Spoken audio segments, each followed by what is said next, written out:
Hey guys, welcome back to my channel. कैसे हो आप सब? आई होप बहुत ही बढ़िया होंगे। जैसा कि रिसेंटली भी मैंने अपनी ग्रैंड विटारा पर एक long drive mileage test share करा था और माइलेज टेस्ट शेयर करा 450 किलोमीटर्स का, तो 1000 किलोमीटर भी कंप्लीट हो गए और फाइनली हमारे फ्री सर्विस का टाइम आ गया। तो यार, जैसा कि थंबनेल टाइटल से आपने देख ही लिया होगा, मेरी फ्री सर्विस हुई और मैं इससे बिल्कुल भी सेटिस्फाइड नहीं हूँ। फर्स्ट सर्विस पे जो आप सब लोगों के मिथ होंगे वो भी क्लियर करने वाला हूँ। तो देखो, मैं वहाँ पर ज़्यादा वीडियो शूट नहीं कर पाया, उसका भी रीज़न मैं आपको आगे बताता हूँ। बट जो बीच बीच में मैंने क्लिप्स लिए वो सारी मैं आपको दिखा दूंगा और डिटेल में हम सारी बातें करने वाले A to Z। तो यार, वीडियो को एंड तक जरूर देखना, बहुत ही इन्फॉर्मेटिव होने वाली है। So let's start the video की स्टार्टिंग में आपको मैं एक चीज़ बता देता हूँ। जैसा कि मतलब मेरे भी दिमाग से ये बात निकल गई थी, मैंने अपने माइलेज टेस्ट में बोला कि यार फर्स्ट सर्विस के बाद इसका माइलेज बढ़ेगा। लोग भी कमेंट्स में बोलते हैं कि यार अभी इतना माइलेज दे रही है, फर्स्ट सर्विस के बाद बढ़ेगा। बट यार गाइस, इसका जो ऑयल चेंज है वो थर्ड सर्विस पे होने वाला है, जो कि विद इन 1 ईयर या फिर 10,000 किलोमीटर्स पर होता है, जो पहले हो जाए। तो कहीं ना कहीं मतलब ये गाड़ी अगर आप शोरूम से जिस दिन निकाल रहे हो उस दिन जो माइलेज दे रही है हाईवे पे, वही साल भर देने वाली है विदाउट ऑयल चेंजिंग। मतलब माइलेज पे कोई अंतर नहीं होने वाला है। पहले वाली बात अलग रहती थी कि यार फर्स्ट सर्विस पे ऑयल चेंज, मतलब ये रेडी टू रैव इंजन है। मतलब पहले दिन ही आप 130 140 भी इस कार को भगा रहे हो तो माइलेज में कोई अंतर नहीं आने वाला है। तो मेरा जो 20.2 का माइलेज निकला वही रहने वाला है। तो ये चीज़ मैं आपको क्लियर कर दूं कि यार साल के एंड में जो है वो इसकी 10,000 किलोमीटर्स पे सर्विस होने वाली है। तो फर्स्ट सर्विस पे मतलब कुछ भी नहीं करा है, बेसिक चीज़ें करी है। मैंने जो अपनी सर्विस कराई, फ्री सर्विस, वो कराई राना मोटर्स इंदौर से। और वीडियो की स्टार्टिंग में बता दूं कि यार मैं किसी ऐसे मतलब कंपनी को जो डीलरशिप है उसको ट्रोल नहीं करना चाहता हूँ या फिर कुछ नेगेटिव नहीं बताना चाहता हूँ। एज अ कस्टमर मैं अपना एक्सपीरियंस शेयर करने वाला हूँ, बिकॉज यार मैं क्रिएटर भी हूँ तो आप तक ये बातें पहुंचे। अब जैसा कि सबसे पहले तो मैंने आपको बताया था कि मैं क्लिप्स क्यों नहीं ले पाया, मैंने सबसे परमिशन ली हेड तक। अब जैसे कि जिन डीलरशिप्स पे मेरी पहचान है, अच्छे रिलेशन है, वहाँ से तो मैं कार परचेज नहीं कर पाया, बिकॉज वहाँ पर आई नहीं थी। जहाँ से मतलब मुझे कार मिली वहाँ से मैंने ली और सेल्स में नो डाउट कोई दिक्कत नहीं है। बट जहाँ वर्कशॉप की बात आती है, सबसे पहले मैंने बोला कि यार मैं थोड़ी बहुत क्लिप्स लूंगा, उन्हें अलाउ नहीं करा। मतलब मैंने सब दूर बात कर ली, GM तक बात कर ली, एरिया सेल्स मैनेजर तक बात कर ली, वो परमिशन नहीं मिली। एक्सपीरियंस शेयर करने के पहले मैं आपको ये बता देता हूँ कि मुझे क्या क्या दिक्कतें आ रही थी और वो क्लिप्स सबसे पहले चला देता हूँ मैं। ऑलराइट गाइस, शोरूम पे आ गए, अभी हमने नंबर लगा दिया। अब क्या कुछ इश्यूज आ रहे हैं वो मैं एक बार आपके साथ शेयर कर देता हूँ अंदर बैठकर।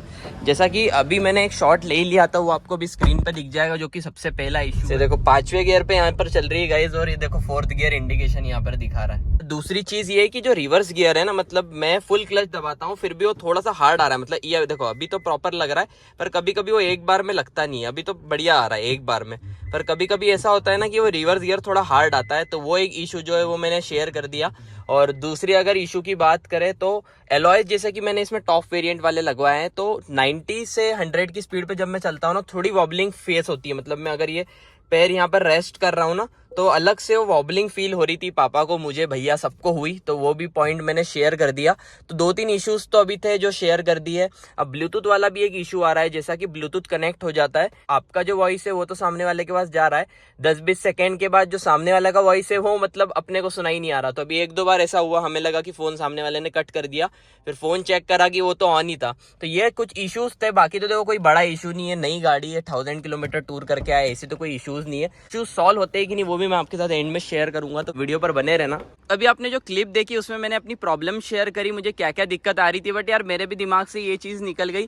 यहाँ पर जो गियर इंडिकेशन दिखाता है ना, ये अप शिफ्ट डाउन शिफ्ट, मतलब कभी मैं चौथे गियर पे चला रहा था तो वो तीसरा बता रहा था, या तीसरे पे चला रहा था तो चौथा। तो मैं वो एरो देखना ही भूल गया। एरो के पास वो अप शिफ्ट डाउन शिफ्ट का ऑप्शन दिखाता था, तो मतलब वो तो कोई इशू नहीं था, मतलब मैंने ही ध्यान से देखा नहीं।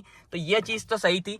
दूसरे इशू की बात करें रिवर्स गियर, तो उसका भी सॉल्यूशन उनके पास नहीं था। ये देखो, मतलब एक अभी तो स्मूथली आ रहा है, बट यार वो जो आवाज आती है ना, ये देखो अभी आपके सामने ये फुल क्लच प्रेस करा है, ये देखो फुल क्लच प्रेस है, और ये देखना आपके सामने अब कैसे लगाऊं मैं रिवर्स, ये इतने प्रेशर से लगाना पड़ रहा है। मैंने उनको ये चीज शेयर करी तो उन्होंने बोला कि ये तो बलिनो में XL6, आप जितनी मारुति गाड़ी देखोगे उसमें ये चीज हार्ड ही आती है। तो मैं बोला ठीक है, कोई दिक्कत नहीं।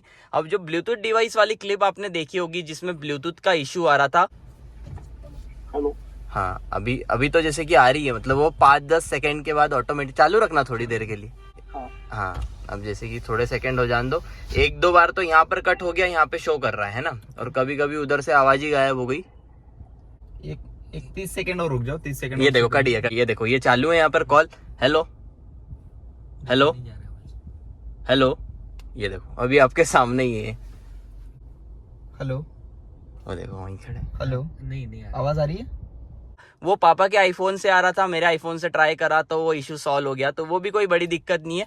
ये सारी बातें तो हो गई, तो जो मेरे इश्यूज थे वो तो सॉल्व हो गए। एक सबसे बड़ा इशू जो आ रहा था वॉबलिंग वाला, जैसा कि मैंने इसमें एलॉयज लगाए शोरूम से टॉप वेरिएंट वाले जेटा एंड अल्फा में जो आते हैं, तो ये एलॉयज लगवाने के बाद मेरे ख्याल से उनने व्हील बैलेंसिंग एंड अलाइनमेंट नहीं करा था। तो सबसे पहले तो यार मैंने बोला कि हमने आपके यहाँ से टॉप वेरिएंट वाले एलॉयज लगवाए और हमने देखा भी नहीं कि ये एलॉयज हमारे सामने फिट करें, उसके बाद अलाइनमेंट करी है कि नहीं। जैसा कि मैं Indore to Shirdi overall 1100 kilometres का टूर करके आया हूँ। 90 की स्पीड के बाद पूरी वॉबलिंग फील हो रही थी, पापा मुझे भैया को सबको फील हुई, तो हमने उनके साथ शेयर करी। हम हाईवे पे चलाने भी गए तो उस टाइम 90 के बाद इतनी फील नहीं हो रही थी, बट हमने स्मूथ रोड्स पे चेक करी, वहाँ हो रही थी। बिकॉज यार रोड इतने खराब रहते हैं तो उसमें पता नहीं लगता। तो फिर हमने शोरूम पे बोला कि हमें व्हील अलाइनमेंट एंड बैलेंसिंग चाहिए, हमें वॉबलिंग जैसा लग रहा है इस गाड़ी में, और जैसा कि हमने एक्सटेंडेड वारंटी भी ली है तो हमने एलॉयज आपके पास से लगवाया, तो हमें ये चीज़ करना पड़ेगी। तो उन्होंने बोला 2000 रुपये चार्ज लगेगा व्हील बैलेंसिंग एंड अलाइनमेंट का। तो फिर हमने बोला कि ऐसा थोड़ी होता है, तो उन्होंने फिर अपर अथॉरिटीज़ से बात करी और वो चीज़ फ्री में कर दी। बट अब जहाँ फ्री सर्विस की बात आती है, देखो वॉबलिंग वाला इशू तो सॉल्व हो गया, अब फ्री सर्विस पे क्या क्या होता है। मेन चीज़ तो ऑयल चेंजिंग तो होती नहीं है, जैसा कि मैंने आपको बता दिया। अब कुछ पॉइंट्स है जैसा कि air filter and AC filter clean होता है। अब मेरे ख्याल से 20 दिन हुए गाड़ी को, क्या ही खराब होगा एसी फिल्टर एयर फिल्टर, इसमें क्या ही धूल आएगी, वो साफ़ कर दिया। टायर प्रेशर चेक करते हैं, मेरे सामने ही गाड़ी थी, जैसा कि वो कस्टमर केयर लॉन्च बना रहता है जहाँ से आप कांच में से देख सकते हो। तो नहीं करके 20 से 25 मिनट में गाड़ी पूरी तैयार कर दी। बट फिर भी मैं सुबह 11 बजे सर्विस कराने गया था और हम शाम को करीबन 7 साढ़े 7 बजे घर आए। तो वो चीज़ मैं बताने वाला हूँ, इतना टाइम क्यों लग गया। अब 20 से 25 मिनट में गाड़ी रेडी करा दी उनने, व्हील खोल के क्या पता क्या चेक करा। बाकी मतलब आगे इतना टाइम लगता होगा एसी फिल्टर एयर फिल्टर के लिए, तो यार 20-25 मिनट में कैसे सारा काम हो सकता है। ऐसा ही गाड़ी पूरी कंप्लीट हो गई, लास्ट स्टेप बचती है वॉशिंग एंड पॉलिशिंग, है ना। अब फ्री सर्विस में बाकी चीज़ों से तो आपको कोई लेन देन नहीं है, बिकॉज यार वो चीज़ें तो कभी चेक कराओ नहीं कराओ, सामने अंदर अपने को पता नहीं रहता क्या करते हैं वो। बट मेन चीज़ है कि आप ये तो एक्सपेक्ट करोगे कि आप, मेरे यहाँ से करीबन 25 से 30 किलोमीटर दूर है डीलरशिप, में वहाँ गया तो वॉशिंग भी ढंग से नहीं करी। अब सबसे पहले 2 बजे हमारी गाड़ी लगती है वॉशिंग के लिए, इतनी गाड़ियां हैं उनके पास वॉशिंग में, मतलब एक के पीछे एक लाइन लगी हुई है। और जो वॉश करने का सेंटर है ना, मतलब जहां वॉश होती है वो सिर्फ एक ही है, और गाड़ी इनके पास करीबन 25-30 यहाँ खड़ी हुई है। तो यार मेरा कहना ये है कि अगर आपके पास इतनी गाड़ियां हैं तो आपको कहीं ना कहीं या तो इतनी गाड़ी लेना नहीं चाहिए रोज की, और दूसरी चीज़ ये है कि या तो आपको वॉशिंग सेंटर्स बढ़ा देने चाहिए। अब वहाँ 2 ही बंदे हैं जो सबसे पहले एयर क्लीनिंग करते हैं, उसके बाद वॉश करते हैं, उसके बाद 2-2 बंदे ऐसे रखे गए। तो यार वो बंदा भी कितनी बार उस गाड़ी को उसी इंटेंशन से अच्छे से साफ करेगा। तो अब मेरी गाड़ी वहाँ खड़ी हुई 2.5 से 3 घंटे हो गए थे। अब उसके बाद उन्होंने एयर क्लीनिंग करी, उसमें 15-20 मिनट लगे, गाड़ी वहाँ से वॉश करी, उसमें 15 से 20 मिनट लगे, और आगे क्लीनिंग एंड पॉलिशिंग होती है। ये सारी मेथड करके मैं 2-2 मिनट में कस्टमर लॉन से पीछे जा रहा था, 10-10 मिनट में देख रहा था। तो सारी गाड़ी धीरे धीरे प्रोसेस हो रही थी, फिर गाड़ी कंप्लीट होके आ गई। हमने सोचा यार इतना वेट करा है तो कम से कम गाड़ी साफ होगी। अब मैं आपको एक चीज़ बताना चाहूँगा यार, इतना वेट करा है, गाड़ी आप कैसी धो रहे हो मैं आपको एक बार दिखा देता हूँ। तो अभी तो आपको गाड़ी पूरी क्लीन दिख रही होगी, पूरी गाड़ी धुल के करीबन 5 बजे तक हमारे पास आ गई थी। अब मैं आपको एक चीज़ बताना चाहूँगा, प्रेशर वॉशर से आप गाड़ी धो रहे हो। अब देखो अभी तो मैं पूजा करा के लाया नहीं हूँ इस गाड़ी की, मतलब आप गाड़ी धो रहे हो ये तक नहीं निकाल पाए। देखो मैं अभी उंगली से निकाल के दिखा देता हूँ आपको, ये मैं अभी टीका तो लगा के लाऊंगा नहीं गाइस। मतलब यार गाड़ी क्या धो रहे हैं। अगर आप सर्विस कराने ले जा रहे हो, ये आप गंदगी देख सकते हो पूरे मड फ्लैप पे, और ये सारी चीज़ें हमने उन्हें बताई। हमने बोला कि यार इतनी गंदी गाड़ी, या तो हम अपर अथॉरिटीज़ को कंप्लेंट कर देंगे। तो बंदा बोलता नहीं यार वो मेरे ऊपर कंप्लेंट आएगी, मैं फिर से गाड़ी भिजवा देता हूँ धुलवाने। तो उसने फिर से धुलवाने भिजवा दी, 1.5 से 2 घंटे फिर से लगे हमें, और फिर वही हाल है आप देख सकते हो। कहीं ना कहीं मुझे लगता है इसलिए वो अलाउ भी नहीं कर रहे थे, या तो उनके पास प्रॉपर इक्विपमेंट नहीं होंगे, या ढंग से काम नहीं करा होगा। वॉशिंग से तो हम बिल्कुल भी सेटिस्फाइड नहीं थे। अब दूसरी चीज़ आ जाती है, पूरी गाड़ी सर्विस हो गई, ठीक है, अभी फीडबैक फॉर्म की बारी आ जाती है।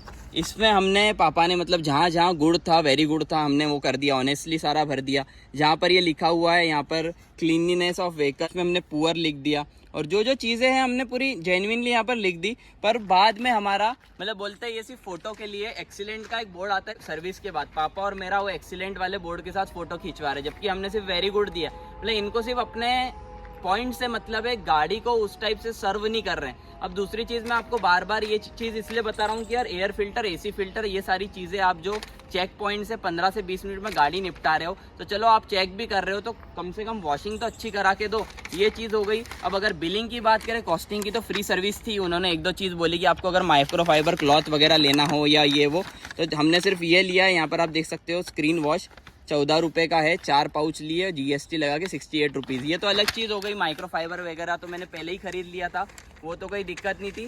बट यार ये चीज़ हम एक्सपेक्ट नहीं करते हैं, अगर आप इतनी महंगी गाड़ी ले रहे हो, आप मारुति से कम सर्विस तो अच्छी मिलना चाहिए। वीडियो का मैं समझ सकता हूँ, देखो अब डीलरशिप टू डीलरशिप वेरी करता है, जहाँ मेरे अच्छे टर्म्स हैं वहाँ तो ठीक है, बट यहाँ पर ये दिक्कतें मैंने आपके साथ शेयर कर दी। बाकी प्रॉब्लम्स तो सॉल्व हो गई, वैसी कोई बड़ी दिक्कत थी नहीं मेरी गाड़ी में, ना अब तक कोई बड़ी दिक्कत आई है। रिवर्स गियर का तो इशू है ही, अगर आप कोई ग्रैंड विटारा परचेस कर रहे हो, रिवर्स गियर तो उसका हार्ड ही आता है। यही था आज का मेरा सर्विस एक्सपीरियंस। कंक्लूजन की बात करें तो देखो यार, मारुति से मेरा सर्विस एक्सपीरियंस तो पुअर रहा है, बट ये डीलरशिप टू डीलरशिप वेरी कर सकता है। मैं राना मोटर्स गया, हो सकता है मैं कौन सी दूसरी डीलरशिप जाता तो मेरा अच्छा काम होता, बट यार आप कहीं ना कहीं नेक्सा का सबसे प्रीमियम प्रोडक्ट ओन कर रहे हो, सुबह से सर्विस कराने जा रहे हो, तो यार आपकी ये चीज़ें तो हो जाना चाहिए। या तो फिर आप अलग सेगमेंट बना दो, वहीं पर अरीना और नेक्सा दोनों के जो सर्विस सेंटर है वो एक ही जगह थे, तो मतलब मेरी गाड़ी खड़ी है, उसके सामने इको कहाँ से आ जाती है मुझे समझ नहीं आता, फिर मेरे पीछे XL6 लग जाती है। इनका क्या सिस्टम है कोई मतलब नहीं। देखो मैं सर ये भी मानता हूँ कि यार मैं सुबह से अगर साइम निकाल के गया हूँ तो शाम की 8 भी बज रही है, मुझे माना कोई दिक्कत नहीं है, बट अगर आप इतना टाइम ले रहे हो तो यार कस्टमर को ये तो सेटिस्फाइड करके दो, फ्री सर्विस में और काम ही क्या था। तो ये चीज़ मुझे बिल्कुल बेकार लगी, तो ये इसलिए चीज़ मैंने आपके साथ शेयर करी। तो आपके ऊपर अगर सर्विस एक्सपीरियंस आपको बेटर चाहिए तो लोग बोलते टोयोटा में मिलता है, अब मुझे वो चीज़ पता नहीं है, बट मारुति से तो मेरा इतना अच्छा सर्विस एक्सपीरियंस रहा नहीं है। इस वीडियो के थ्रू चैनल पर आया तो प्लीज़ सब्सक्राइब कर लेना, बिकॉज ग्रैंड विटारा पर बहुत से अभी आगे आपको मॉडिफिकेशंस और दूसरे कंटेंट देखने को मिलने वाले हैं। सो मिलते हैं इसी एक इंटरेस्टिंग कंटेंट के साथ।